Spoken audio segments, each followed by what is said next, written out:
I'm here to tell you about some stories about make. For me, making has been a part of my life ever since I was a kid.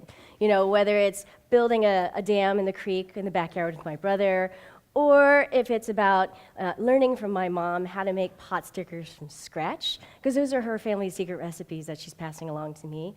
Or even if it's today, you know, when I'm in the shop, building with my clients, helping them build to think, to actually go through a problem. Making is actually a really big part of my life. It's a part of who I am and how I think. So I have 5 stories about make that I'd like to share with you today. The first one is about make to be part of something bigger. About 4 years ago, I had this really amazing opportunity to be a co-host of a TV show called Design Squad Nation. And at the time, one of the episodes was about building a playground in the mountains of Nicaragua called San Jose de Cuzmapa. So Adam, my co-host, and I, we basically spent about 2.5 weeks designing, engineering, and also planning, and also trying to source as locally as possible to Nicaragua all the supplies, so that when we arrived there, we could actually hit the ground running. But we also knew we were going to have some help, because there's no way 2 people can build an entire playground by themselves. So one of the groups that we knew that was going to be helping us was this group called Road Monkey. And I was told that Road Monkey was mainly a group of women who worked in upstate New York in Manhattan.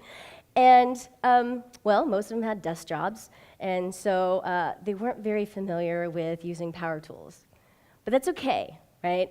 Because I firmly believe that anyone can learn how to use a power tool with a little bit of guidance and a little bit of help.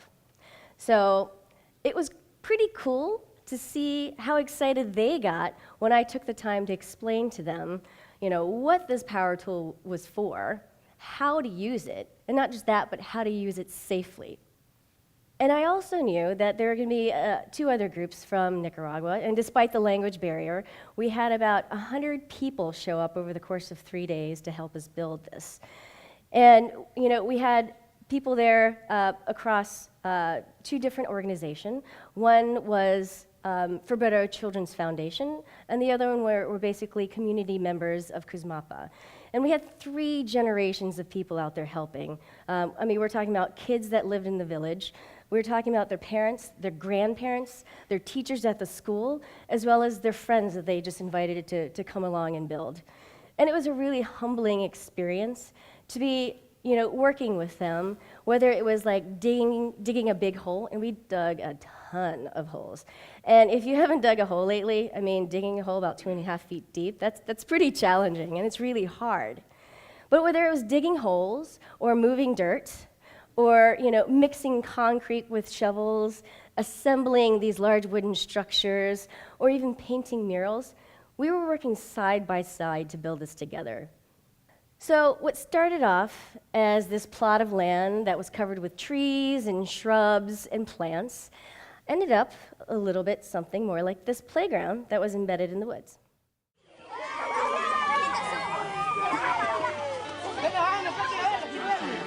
This is super, super cool to see all the kids running around. We are done, which is awesome. And I have to say, we would not be done right now if it weren't for the kids. And not just the kids. We've had kids, their parents, their grandparents. We've had multiple generations here. It feels like all of Cuzmapa came out to help us get this done. And we are incredibly happy that they're having so much fun. So making the playground, you know, it not only gave the kids a safe place to play, but it also gave them, as well as their families, a sense of connection and a sense of ownership, because they were the ones that actually built it with us. But you know what? It really literally wasn't just about the physical build of this playground. So while Adam and I were busy building, our producer Dorothy was going around capturing video footage of people that were helping us out. And it was really about their personal experience. And 2 of them particularly stand out with me. This first one is of Ian. Ian's the one on the left using the DeWalt drill. And he was actually one of the first kids that we taught how to use a drill. And, we all probably know how to use a drill, but to give a young kid a drill and he only breaks one bit, that's pretty awesome, right? These other kids, they were breaking like 5 or 6 bits at a time. And when you're in this tiny village, there's no Lowe's or Home Depot that you can just run to. Like, you're stuck. You're stuck with what you have. But you can't tell from this photo, but Eon is actually one of the smallest kids who was actually out there helping us out for his age. And the kids used to tease him quite a bit because of his size. And they'd tease him to the point where, he basically didn't believe in himself anymore. And, kids are cruel at that age, and, no matter what country you live in, it's just part of growing up. But what was amazing was, because he got the chance to use this power tool, and because he got to learn how, he said this specifically: now that I know how to use it, I can go and teach them how, so they can no longer tell me that I'm not good anymore. And the second story is of this grandmother and her granddaughter. And you see them really briefly in the video. Dorothy showed me this video, this little clip, after 2 very long days of building for 15 hours. And I was honestly just absolutely exhausted. And but watching this video, it was then that I understood why. So as I'm working in this background of the video, she's in the foreground talking. And she's talking and telling the story about how important it is for her granddaughter to be able to see women out there, getting their hands dirty, teaching and guiding others how to build. Because for her, in a small village like Kuzmapa, there really aren't many opportunities for girls other than become housewives. And she points to me in the background and says, it's really important for my granddaughter to see someone like this, so that she has a different vision for her own future. And then my second story is about make to inspire. For the last 3 years, a group of us have been going to Burning Man. And if you've never heard of Burning Man, it's basically a festival that pops up in the middle of this dried out lake. It sounds kind of not interesting, but it pops up for a week. And then for the rest of the year, it just completely disappears. And we're talking about 50,000 people that show up. And they show up because it's about celebrating art, music, community, or really whatever their heart's desire is. And to give you a sense of scale, this little circle is our camp of 12 people from our first year amongst this 50,000 people. So everybody has their own definition of Burning Man and sort of like their own interpretation of what it's like to go. But for me, Burning Man was more about a really inspiring community of makers. And while you're there, you get to see some really crazy, amazing stuff. Whether it's this space, like this temple here, that's completely designed of CNC'd plywood, that's super intricate, and you can just go and walk in and experience it. Or thinking about a piece of art like this gigantic sculpture of a woman, where the artist clearly captures like the elegance of the female body as she's dancing. And sometimes it's about experiences. There's tons of experiences out there. And this one in particular is a place for you to go jousting with either a friend or a complete stranger. It's totally up to you. And as you're sitting there jousting, you're flying through the air. People are clinging to the side of this rafter, and they're like screaming at you to like kill the other person. And it gets really intense, right? And what's crazy is that it totally feels like you've stepped into Mad Max and Thunderdome. They've created that experience so well. And then sometimes it's just about fun things, right? Like can you imagine seeing these lazy boys zipping around the playa, going about 30 miles per hour with some guy, like, probably his hands down here, got his beer and his remote control. I mean, that's just kind of silly, but it's a lot of fun. So what's great about Burning Man is that most people that go actually give some contribution to their entire community. And so for our camp, our contribution was to actually to create an origami shade structure where people could just come and hang out. And when you're in the middle of this playa, where there's high heat and high sun, with no shade protection, shade is actually a pretty inviting thing. And in order for us to pull this off, we start about 9 months in advance.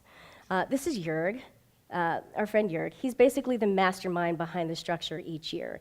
And he's the one that actually takes the lead in terms of the design as well as the engineering behind it. But it takes a team of people to actually make it happen, right? I mean, we're talking about we need people to cut the wood, we need people to assemble, we need people to help sew some of these shade nettings together, and then we need people that can help us code because, well, we need lighting so we can see at night. And that's a lot of different skill sets and a lot of different just hands in order to make it run smoothly.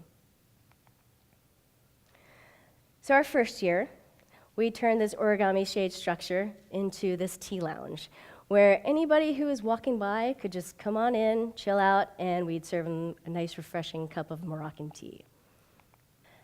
By the second year, for some reason, we decided to go bigger and taller. We're talking like 30 feet taller, where you could climb up the center and go up top where you see the person there, and you get this amazing view. You get this amazing view of the playa as well as the entire sunset. But this past year, we actually wanted to keep it simple. We wanted to keep it simple and fun. So we converted our structure into a tree house. And to get up the tree house, there's basically a little ladder up the center, right about where the green light is. So you could either climb up upstairs and hang out there, or you could just chill out downstairs and hang out in one of the hammocks, no problem, either way. And for the most part, a lot of us in our camp are pretty fortunate, where we have jobs where we actually get to do a lot of hands-on and making. But for some of the others, that's just not the case, right? They may not have jobs where they can actually get their hands dirty, or they may not even have the chance to do that outside of their work. And for my husband, Carlisle, this was true for him. And it's interesting, because Carlisle's got a mechanical engineering background. That's just one of his backgrounds. And you would think that he would have this natural inclination to be able to just get hands-on and make, right? But somehow over the course of the last 10 years, he's lost his confidence in terms of his ability to make. And that's actually pretty common. That's pretty common as we get older. We start losing our creative confidence in ourselves, and we start to doubt, and that's what actually limits us from continuing to make and create. But what was really exciting was that one day he came home and he was like, "Hey, Judy, you know what? This is really cool. I absolutely love being a part of building this structure, even though it's not my own design, And it was cool to see him really get into the collaboration that was happening within our team and being inspired by all the make that was surrounding him, whether it was with our camp or whether it's with the rest of Burning Man.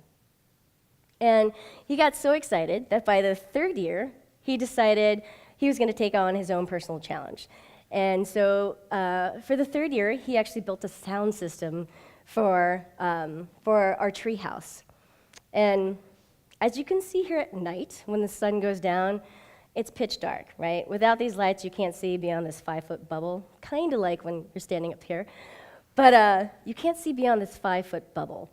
And he realized that, if he could create the right sounds, he could actually transform this treehouse that's located in the middle of 50,000 people, where there's not a whole lot of privacy, into this really amazing experience where it's a treehouse that feels like it's located in the middle of the Amazon rainforest, complete with birds chirping and crickets and the wind blowing, right? It was this amazing transformation for anybody who came by.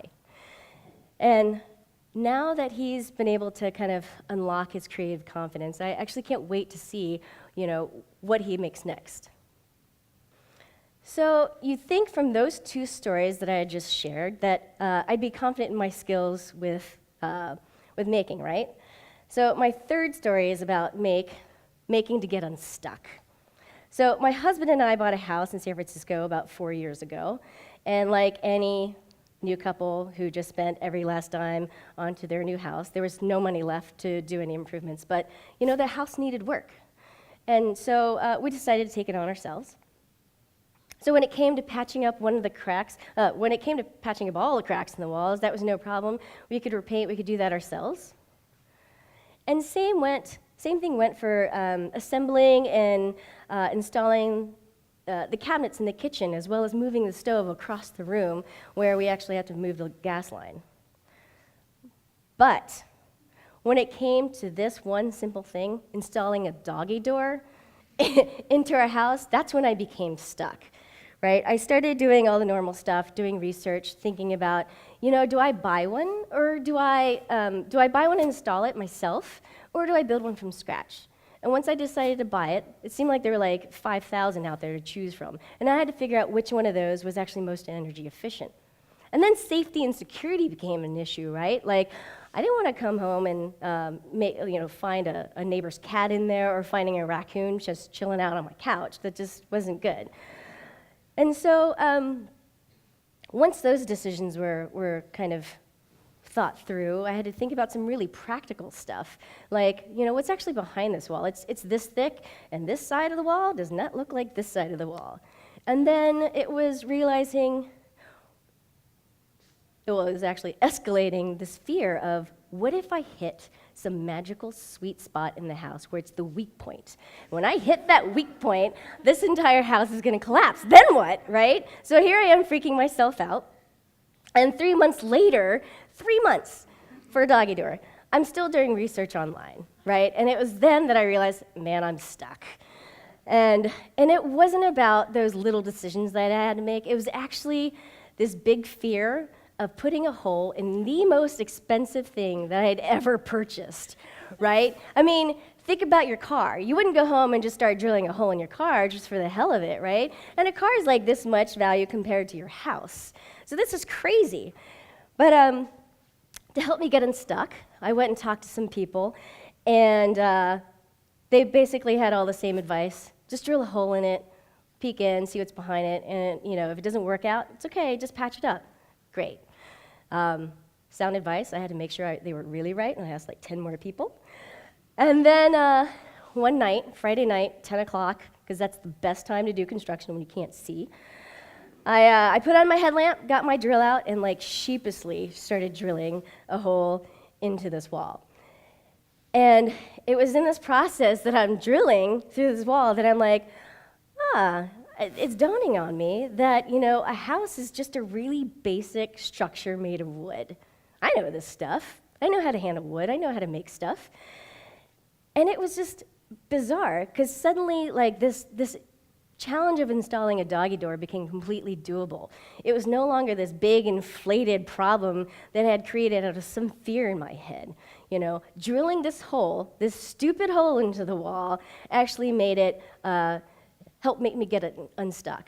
And this photo, I took this photo last week. See that hole? That's the first hole. You think I would have been better about thinking about where to put it, but I wasn't quite there. I've never patched it up. So I've shared 3 stories about making that have been about constructing or deconstructing large structures. But the reality is, making isn't about a scale. It's about getting your hands dirty. It's about learning something different, but sometimes it's about trying to get a smile. So whether it's sewing a costume for your little pug, because, full on with hot pink spurs and pistols, because that's what she wants to be for Halloween, or whether it's making homemade Nutella for your friends just to say thank you for helping you out. One thing's for sure, your hard work and your creativity will actually bring a smile on their face. Which takes us to the very last story about make, to celebrate with others. I want you to know that all of you out there are makers, whether you believe it or not, whether you remember it or not. And making can be either big or small. It can be super simple, involve coding, or be super complex. It can be edible or not. It doesn't matter. It is all considered make. So I've set up a Facebook account called Celebrate Your Make. And I'd love for you to share what you're working on. So go to Facebook, search for Celebrate Your Make, load a photo up there, put a one-line description, because who knows? Who knows? Because you might be the one inspiring the next person to actually make something else. Thank you.